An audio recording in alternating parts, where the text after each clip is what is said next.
Hi guys, welcome back to my channel. I'm not actually sure if I'm gonna post this on YouTube or just Instagram. I have no idea. Today's just been very interesting. Today I recorded what was supposed to be a flexi rise set, and as you see, this is not a flexi rise set.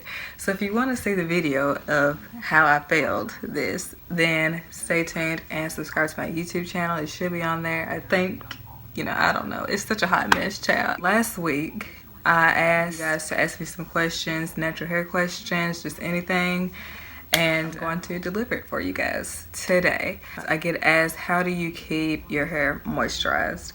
I don't even know if my hair ever looks that moisturized, but I get that question a lot, so I'll just answer it. If you are familiar with my natural hair regimen, then you know that I don't use the leave-in conditioner. But a couple weeks ago, I actually used a leave-in conditioner because I was trying a new product.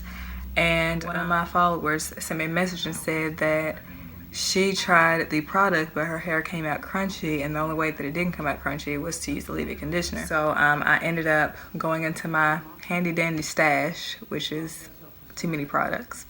And I had a leave-in conditioner that I purchased when I first went natural. And when I used the leave-in conditioner, my hair stayed moisturized for like days. It was like crazy. And so I was like, why haven't I been using a moisturizer before now? One of the keys I would say to keeping your hair moisturized is to, first, you need to figure out just the foundation of your regimen.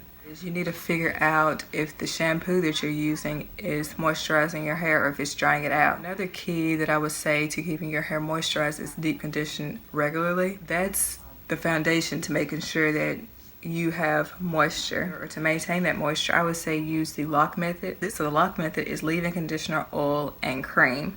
And so this one, I just purchased it like a couple of days ago, and I really like it. I like the fact that it's like an oil substance. I don't know if you can tell, but it's like, okay, something's like crawling. Oh Jesus, this is just help Holy Ghost. So this is the Talia Wajid Protective Mist Body Fire. My favorite oil is castor oil, and castor oil is a sealant. It's not a moisturizer. And so if you just put castor oil, a sealant, on already dry hair, it's just sealing in dryness. It's not sealing in moisture. So you want to make sure that before you start using these oils, you want to make sure, is it a moisturizing oil or is it a sealant? So you want to make sure that you have a foundation of moisturizer already in your hair before you put this on top, just so it'll seal in that moisture. And for cream, I don't necessarily have a favorite cream right now. I don't even know if this is like considered a cream, but this is a good moisturizer. Also, Camille Rose, like if you know me, I'm like a Camille Rose fan. I'll go get that in a second as well. So that's like the key, I feel like, to moisturizing your hair and maintaining moisture. You want to make sure that your hair is soaking in the moisture, but you also want to make sure that you have a good sealant as well to seal in that moisture to keep it moisturized. So I used this leave-in conditioner. I really like it. It's very lightweight as well. It's a lot lighter, I feel like, than this one. This has more of like an oil base, if you can tell, and this one's just kind of very loose. Another cream, this is kind of considered a leave-in, but I guess people use it as like a cream or a leave-in. I'm not sure, but I'm just going to mention this as well. This is the Camille Rose Curl Love Moisture Milk. And so that one's good as well. So someone asked me, what do I do when I get bored with my hair? I don't necessarily have like a exact go-to style for every time I get bored. Every time I get bored, I always go on like Pinterest or Instagram, and I just get inspired by other people. And I'm kind of creative as well. I would consider myself a creative. So I feel like I can express myself through different hairstyles, so I don't like keeping the same one all the time. So I don't have a go-to style, but I always make sure to get inspired. I always go on Pinterest. Pinterest is probably number one, and then Instagram is second, as far as just like getting different hairstyles that I want to experiment with. The next question is, what do you use for growth, or any tips for growth? If your scalp isn't clean, that's like the first thing I feel like to growth. Making sure that your scalp is clean in order to receive the products that you're putting in. I know a lot of times people are looking for like this magic product, and a lot of times it's not in the product. I mean, it is, but it isn't. I feel like a lot of times it's not in the product. It's in the condition, the state of which your hair is in the first place. Making sure that you keep it moisturized and conditioned. Deep conditioning, I feel like, really helped my hair grow a lot. So making sure you keep it conditioned. Making sure that your styles are not breaking your hair off, because a lot of times our hair is growing. You know, your hair is going to grow, but it's like, are you maintaining your length as it's growing? My next question is, what do I do to keep my curls? And I'm like the worst person to ask on this, because most of the time I can only keep my hairstyles for like a day or two. But what I do to preserve it, at least for a day, is I put it in little puffs. So if I'm doing like a twist out, a braid out, or whatever, I just put little puffs all over in my hair just to kind of keep it stretched. And then the next day I just take those puffs down and I just kind of pick it back out. This next question is, am I fully confident being natural? Do I fully have confidence? And to answer that question, I love this question by the way, but to answer that question, for sure when I first went natural, I went into it with like this boldness. I was excited about being natural and I really didn't think too much about what other people were gonna say. But I think a lot of times we go into this journey being natural and we can go in confident or we can go in kind of unsure, and it takes like one negative comment to make us feel insecure. I've had more confident days than insecure days. Am I fully confident? I would say, to answer it yes or no, I would say more yes than no. If we're all honest with each other, whether you're natural or not, I feel like as women, sometimes we're not confident every single day. Should you be confident? Of course, yes, you should be confident. But every day, are you gonna feel confident? Absolutely not. And I wanna be transparent with you. And so my advice to you, if you're lacking confidence in your natural hair journey, is to find styles that you love on you.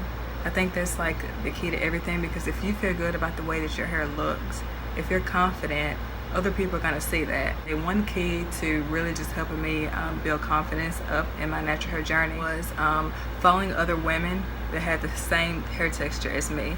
I know it may seem simple, but if you're surrounding yourself with people that have a different curl pattern than you, and you're constantly seeing that, and you see how easy it may look for them or how easy it is to achieve their style, and then you try to do it, you're only getting frustrated because your hair may not do that. So you need to find people that have similar hair textures as you, so that you'll kind of know the direction or the outcome that it sort of may look like, or what products do you need to use. I'm not saying don't follow other women that don't have the same hair texture as you, but begin to follow other women that you can kind of relate to, because it's easy when you have someone to relate to, because then you're like, okay, I'm not by myself. I'm not the only one that has kinky hair. I'm not the only one that has kinky hair in bad days or kinky hair in good days, or she has the same hair texture as me. Maybe I should try this product. So I think that's one thing that can help you build up your confidence. And my last question is, does the nappy word offend you? And I would have to say that, if I'm being completely honest, yes. Yes, it does offend me. A lot of people that say the word nappy is geared towards something negative, but it's also geared towards women that have a certain hair texture as well. So the women that hear that word, their hair is like a kinkier texture, mainly type 4 hair. And so I think that's one of the reasons why I find it a little bit more offensive. And let's just be honest, like, raise your hand if you've been called nappy headed. Raise your hand if you've had one negative comment and it just made you second guess your natural hair journey. Like, yes, like we all have. We can't really change other people's opinions about our hair, but everyone's not gonna like your hair, but you have to like it. Not everyone's gonna think that you're the standard of beauty. And not everyone's gonna think that you're beautiful, but you have to think that you're beautiful. Or there are gonna be comments that are going to offend you, but we can't change other people's opinions about us, but we can change our opinions about us. And what I mean by that is, when you begin to build yourself up in confidence, what other people say may hurt you, it may offend you, but it won't stick with you. If you get what I'm saying, it won't stick with you forever. You may not be a Christian watching this. I know I have some people that may not believe in God, but one thing that really helped me is just being honest and having a relationship with God and being honest with Him and telling Him, you know what, God, like, with that person that hurt me, I need you to help me with my confidence and my natural hair journey, help me embrace it. And one of the main things that I really want to get across to women, and it doesn't have to, you don't have to have type 4 hair to receive this, but there are women that are being inspired by you embracing your natural hair. I have type 4 hair for a reason. You know, yeah, there was a point in time where I wish I had a looser hair texture, but I have what I have and I can't change that. But I can change the fact of how I look at myself and how I embrace it. And by me embracing my hair texture, it will help other people embrace theirs as well. There are other people that are being inspired and are embracing their hair texture because you are. Thank you all for asking me questions, and if you have any more questions or if you want me to film another video, let me know and just send me other questions. And thank you all for sending them, and y'all have a blessed day. Bye guys.